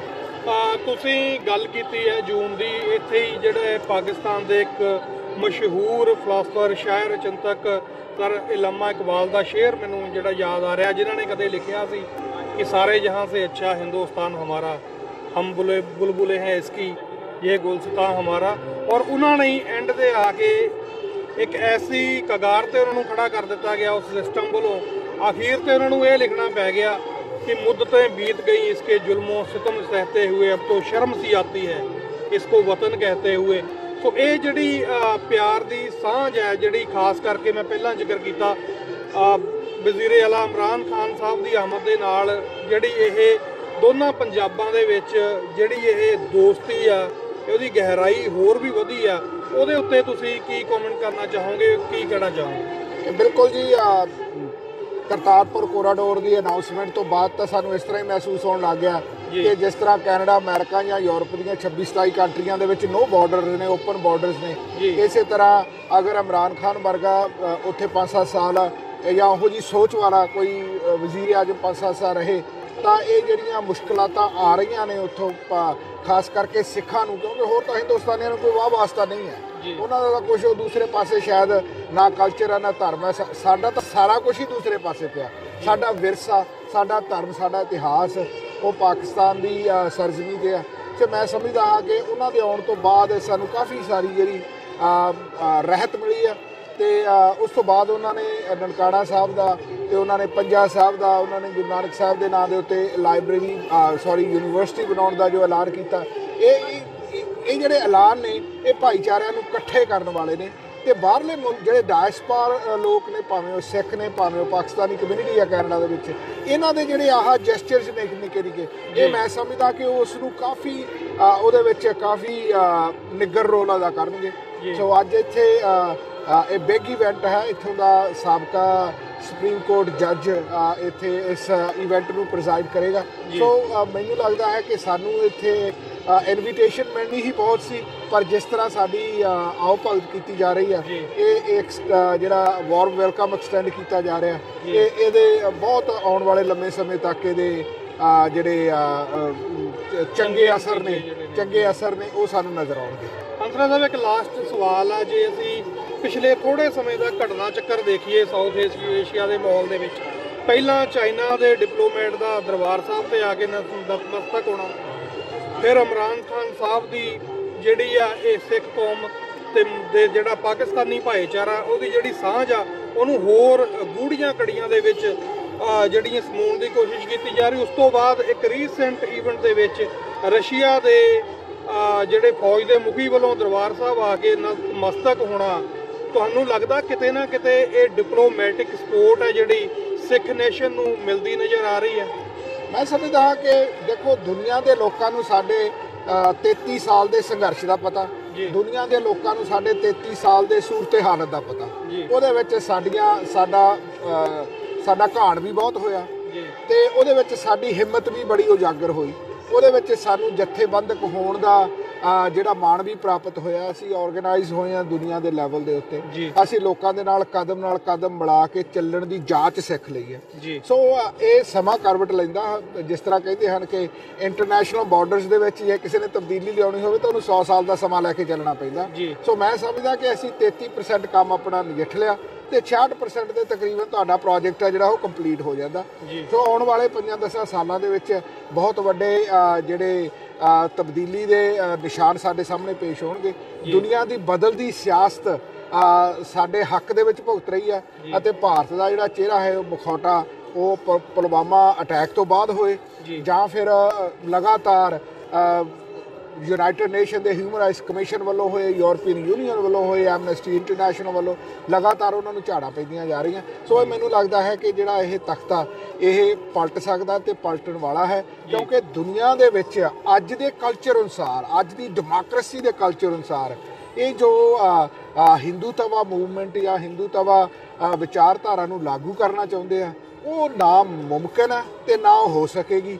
ਪਰ ਇਹ ਜ਼ਰੂਰ ਹੈ ਕਿ ਇਹ ਹਿੰਦੁਸਤਾਨ ਦੇ ਟੋਟੇ ਕਰਾਉਣ ਦੇ ਵਿੱਚ ਉਹਨਾਂ ਦੀ ਜਿਹੜੀ ਇਹ ਮੂਵਮੈਂਟ ਆ ਇਹ ਕਿਸੇ ਹੱਦ ਤੱਕ ਸਹਾਈ ਹੋਏਗੀ। ਇਹ ਮੈਨੂੰ ਨਜ਼ਰ ਆ ਰਿਹਾ ਜੀ। ਬਹੁਤ ਬਹੁਤ ਧੰਨਵਾਦ ਹੰਸਰਾਜ ਸਾਹਿਬ, ਔਰ ਉਮੀਦ ਕਰਦੇ ਹਾਂ ਕਿ ਆਉਣ ਵਾਲੇ ਸਮੇਂ ਦੇ ਵਿੱਚ ਇਹ ਜਿਹੜੀ ਦੋਸਤੀ ਹੈ ਹੋਰ ਗੂੜਾ ਰੰਗ ਵਿਖਾਏਗੀ। ਸੋ ਕੈਨੇਡਾ ਦੇ ਇਸ ਧਰਤੀ ਦੇ ਉੱਤੇ, ਪਾਰਲੀਮੈਂਟ ਹਿੱਲ ਦੇ ਉੱਤੇ ਅਸੀਂ ਇਸ ਪ੍ਰੋਗਰਾਮ ਦੇ ਵਿੱਚ ਪਹੁੰਚੇ ਹਾਂ ਔਰ ਆਪਣੇ ਵੇਖਣ ਵਾਲੇ ਦਰਸ਼ਕਾਂ ਨੂੰ ਔਰ ਜਿੰਨੇ ਵੀ ਸਾਡੇ ਪਾਕਿਸਤਾਨੀ ਭੈਣ ਭਰਾ ਹੋਣ ਜਾਂ ਪੰਜਾਬੀ ਭਾਰਤ ਦੇ ਕਬਜ਼ੇ ਹੇਠ ਪੰਜਾਬ ਦੇ ਵਿੱਚ ਜਿਹੜੇ ਭੈਣ ਭਰਾ ਹਨ ਉਹਨਾਂ ਨੂੰ। ਤੇ ਸਨ ਅੱਜ ਦੀਆਂ ਖਬਰਾਂ ਤੇ ਜਾਂਦੇ ਇੱਕ ਵਾਰ ਫਿਰ ਨਜ਼ਰਾਂ ਮਾਰਦੇ ਹਾਂ ਮੁੱਖ ਖਬਰਾਂ ਦੇ ਉੱਤੇ। ਸ਼੍ਰੋਮਣੀ ਅਕਾਲੀ ਦਲ ਵੱਲੋਂ ਚੋਣ ਪ੍ਰਚਾਰ ਤੇਜ਼, ਸਾਬਕਾ ਉਪ ਮੁੱਖ ਮੰਤਰੀ ਸੁਖਬੀਰ ਬਾਦਲ ਵੱਲੋਂ ਚੋਣ ਰੈਲੀਆਂ ਦਾ ਸਿਲਸਿਲਾ ਤੇਜ਼, ਸਰਕਾਰ ਦੇ ਨਿਸ਼ਾਨੇ ਤੈਨੂੰ ਕਿਸੇ ਇੱਕ ਵਿਕਾਸ ਕਾਰਜ ਦਾ ਨਾਮ ਦੱਸਣ। ਨਹੀਂ ਸਿਰੇ ਚੜਿਆ ਟਕਸਾਲੀਆਂ ਤੇ ਆਪ ਦਰਮਿਆਨ ਗੱਠਜੋੜ, ਆਪ ਵੱਲੋਂ ਰੈਲੀਆਂ ਸਾਰੀਆਂ ਸੀਟਾਂ ਦੇ ਉਮੀਦਵਾਰਾਂ ਦੇ ਨਾਮ ਫਾਈਨਲ। ਜਲੰਧਰ ਤੋਂ ਸਾਬਕਾ ਜਸਟਿਸ ਦੋਰਾ ਸਿੰਘ ਹੋ ਸਕਦੇ ਨੇ ਉਮੀਦਵਾਰ। ਪਰਮਿੰਦਰ ਸਿੰਘ ਢੀਂਡਸਾ ਹੋ ਸਕਦੇ ਨੇ ਅਕਾਲੀ ਦਲ ਬਾਦਲ ਦੇ ਸੰਗਰੂਰ ਤੋਂ ਉਮੀਦਵਾਰ। ਢੀਂਡਸਾ ਨੇ ਕਿਹਾ ਭਾਵੇਂ ਉਹ ਚੋਣ ਲੜਨ ਦੇ ਇੱਛੁਕ ਨਹੀਂ ਪਰ ਫਿਰ ਵੀ ਜੇ ਪਾਰਟੀ ਨੇ ਕਿਹਾ ਤਾਂ ਚੁੱਕ ਲੈਣਗੇ ਤੱਕੜੀ ਵਾਲਾ ਝੰਡਾ। ਗੰਨਾ ਉਤਪਾਦਕ ਕਿਸਾਨਾਂ ਦੀ ਬਕਾਇਆ ਰਾਸ਼ੀ ਰਿਲੀਜ਼ ਕਰਾਉਣ ਦੀ ਮੰਗ ਨੂੰ ਲੈ ਕੇ ਮਰਨ ਵਰਤ ਤੇ ਬੈਠੇ ਕਿਸਾਨ ਨੂੰ ਪੁਲਿਸ ਨੇ ਜਬਰੀ ਚੁੱਕਿਆ, ਕਰਾਇਆ ਹਸਪਤਾਲ ਵਿੱਚ ਭਰਤੀ। ਆਮ ਆਦਮੀ ਪਾਰਟੀ ਨੇ ਕੀਤੀ ਕਿਸਾਨਾਂ ਦੀ ਹਮਾਇਤ। ਹਰਪਾਲ ਚੀਮਾ ਨੇ ਕਿਹਾ ਮੁੱਖ ਮੰਤਰੀ ਨੂੰ ਮਿਲ ਚੁੱਕਣਗੇ ਮਸਲਾ। ਤੇ ਸ਼੍ਰੀ ਅਨੰਦਪੁਰ ਸਾਹਿਬ ਵਿੱਚ ਹੋਲੇ ਮਹੱਲੇ ਦਾ ਉਤਸ਼ਾਹ ਪੂਰੇ ਜੋਬਨ ਤੇ ਲੱਖਾਂ ਦੀ ਗਿਣਤੀ ਵਿੱਚ ਸ਼ਰਧਾਲੂਆਂ ਨੇ ਮੇਲੇ ਵਿੱਚ ਕੀਤੀ ਸ਼ਮੂਲੀਅਤ। ਅੰਮ੍ਰਿਤਸਰ ਵਿੱਚ ਵੀ ਸ਼੍ਰੀ ਅਕਾਲ ਤਖ਼ਤ ਸਾਹਿਬ ਤੋਂ ਖਾਲਸਾਈ ਚਾਹੋ ਚਲਾਲ ਨਾਲ ਕੱਢਿਆ ਗਿਆ ਨਗਰ ਕੀਰਤਨ। ਤੇ ਇਸ ਦੇ ਨਾਲ ਮੈਨੂੰ ਸੁਪ੍ਰਿਆ ਵਰਮਾ ਨੂੰ ਦਵੋ ਜਾਣ ਦੀ ਇਜਾਜ਼ਤ। ਸਤਿ ਸ਼੍ਰੀ ਅਕਾਲ। ਉੱਤਰ ਤੋਂ ਲੈ ਕੇ ਦੱਖਣ ਤੱਕ, ਪੂਰਬ ਤੋਂ ਲੈ ਕੇ ਪੱਛਮ ਤੱਕ, ਸਿਰਫ ਖਬਰ ਨਹੀਂ ਬਲਕਿ ਖਬਰ ਦੀ